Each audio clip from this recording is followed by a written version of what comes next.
You know what's absolutely insane? Caitlin Clark, one of the most talented basketball players to ever step foot in the WNBA, is being completely and utterly disrespected by her own franchise. And I'm not just talking about a little misunderstanding here. We're talking about a legitimate dysfunction at the highest level of a professional organization. The Indiana Fever brought in this generational talent, this ultimate professional, this franchise cornerstone, and somehow they're managing to make her life miserable. Seriously. If you think your job is stressful, wait until you hear what's actually been going on behind the scenes in Indianapolis. The drama, the tension, the absolute chaos, it's all here, and it's absolutely wild. Stick around because we're breaking down every single detail of what's gone wrong with the 2026 Fever season. What's up, everyone? Welcome back to the channel. If you haven't subscribed yet, please hit that subscribe button because we're bringing you the realest basketball commentary on YouTube. Today, we're diving deep into one of the biggest controversies in the WNBA right now, the Caitlin Clark situation with the Indiana Fever. This is not just typical sports drama. This is an organizational failure on multiple levels. We've got evidence of miscommunication, questionable coaching decisions, contract disputes, injury management issues, and what many fans are calling straight-up disrespect toward the league's brightest star. So let's break this down piece by piece, because there's a lot to unpack here.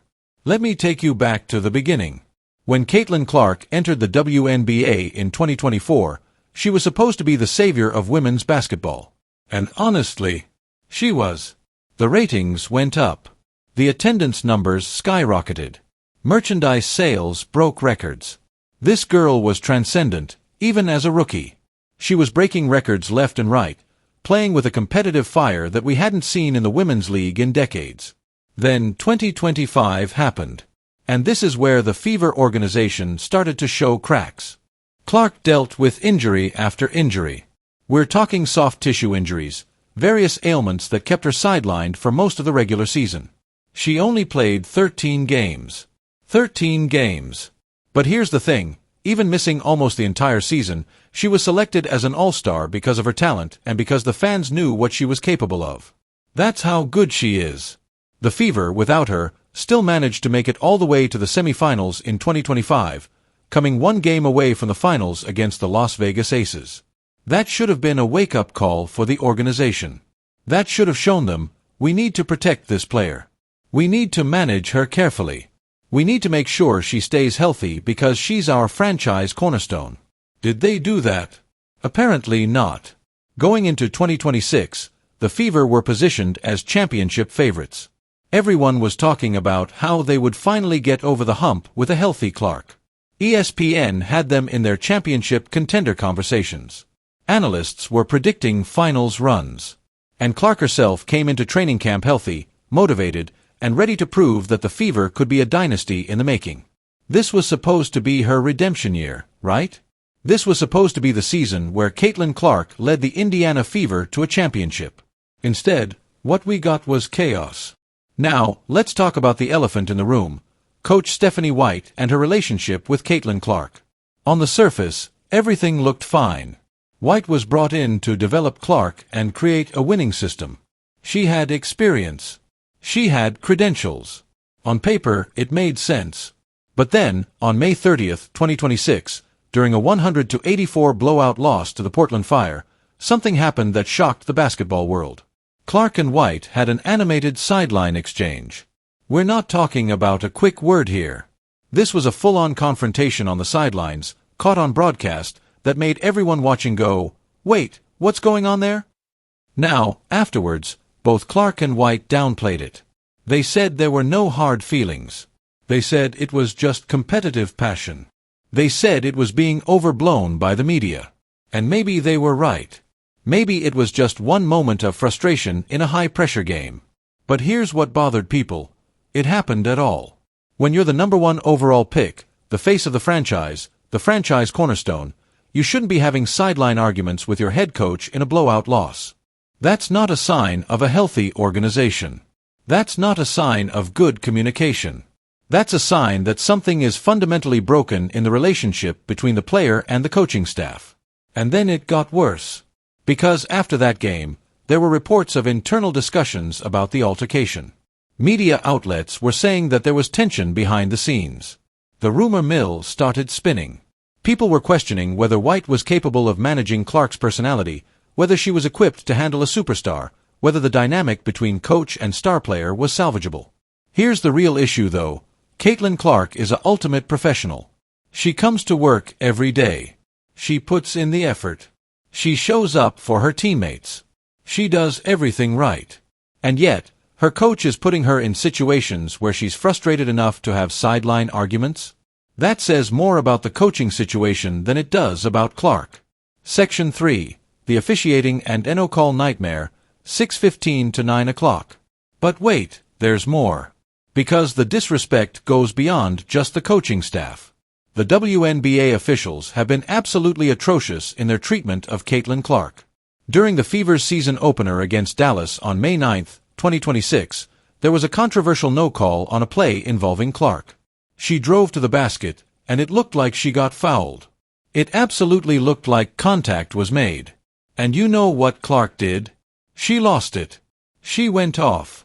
"Are you freaking kidding me?" she yelled at the officials, and she had to be dragged back to the bench by assistant coach Brianne January. You could see the frustration on her face.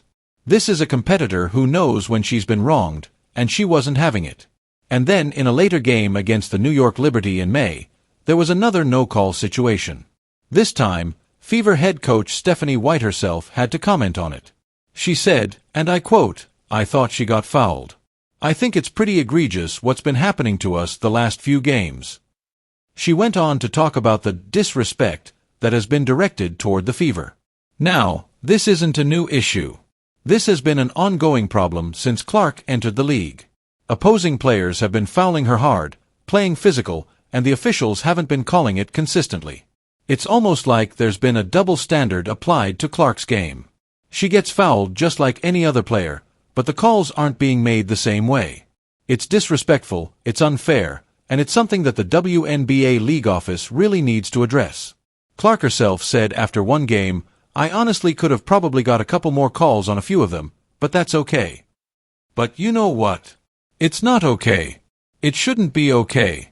When you're the face of the league, when you're the player that's driving viewership and revenue, the least the officials can do is call the game fairly.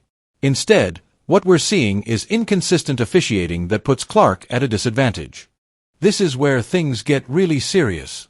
Because now we're at the point where sports analysts are suggesting that Caitlin Clark should demand a trade. Let me say that again. There are legitimate basketball voices out there saying that Clark should leave the Indiana Fever immediately. One prominent commentator said, "Caitlin Clark has to demand a trade right now. Immediately. It's the only way to fix this Indiana Fever situation. She has to take care of herself." And then he went even further. He said, she can't trust anyone. Not her head coach. Not the assistant coaches. Not the general manager. Not the team president. Think about that for a second. We're at a point in this situation where people are saying that Caitlin Clark can't trust anyone in her own organization. That's not just dysfunction. That's organizational failure at the highest level. The thing is, there have been injury management issues too. Clark has been in and out of the lineup with various injuries. There have been questions about whether the Fever medical staff is handling her appropriately. There have been conspiracy theories floating around about whether the organization is trying to rest her or whether there are communication breakdowns about her availability. And while some of these might be overblown, the fact that they're even being discussed shows that there's a serious trust issue between Clark and the organization. The reality is this. Caitlin Clark came to the WNBA to win championships. She came to be part of a winning organization that was going to put everything in place for her to succeed. And what she's found instead is an organization that's fumbling the ball on seemingly every level. The coaching staff isn't communicating with her properly. The league officials aren't protecting her the way they should. The medical staff is managing her injuries in ways that seem questionable. And the front office isn't doing enough to support their franchise player. Now, to be fair, there is a broader conversation happening here. Some analysts have pointed out that the media narrative around Clark has become almost conspiratorial. There's a reality distortion field around her, where every little thing gets blown out of proportion. The Fever are 6-5 as a team. They're roughly playing at the level of the median team in the league. They've underperformed expectations, but they're not a disaster either. Some people are saying that the internet, social media, and the sports media industrial complex have created this environment where every interaction, every moment of frustration, every possible slight gets magnified into a massive controversy. And there's some truth to that. The amount of attention on Clark is unprecedented for women's basketball. Every game she plays in gets dissected. Every expression on her face gets analyzed. Every word she says gets interpreted through multiple lenses. But here's the counterargument. Just because there's intense media scrutiny doesn't mean the problems don't exist. The sideline altercation between Clark and White really did happen. The no calls on Clark really are happening. The internal frustrations really are real. The media might be amplifying things, but the underlying issues are genuine organizational problems that need to be addressed. The Clark situation is actually a perfect case study in how to not treat a franchise cornerstone player.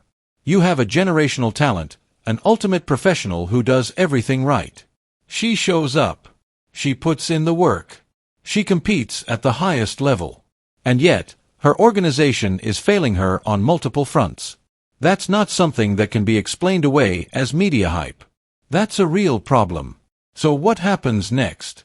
Will Clark demand a trade? Will the Fever organization finally get their act together? Will the league office step in and address the officiating issues?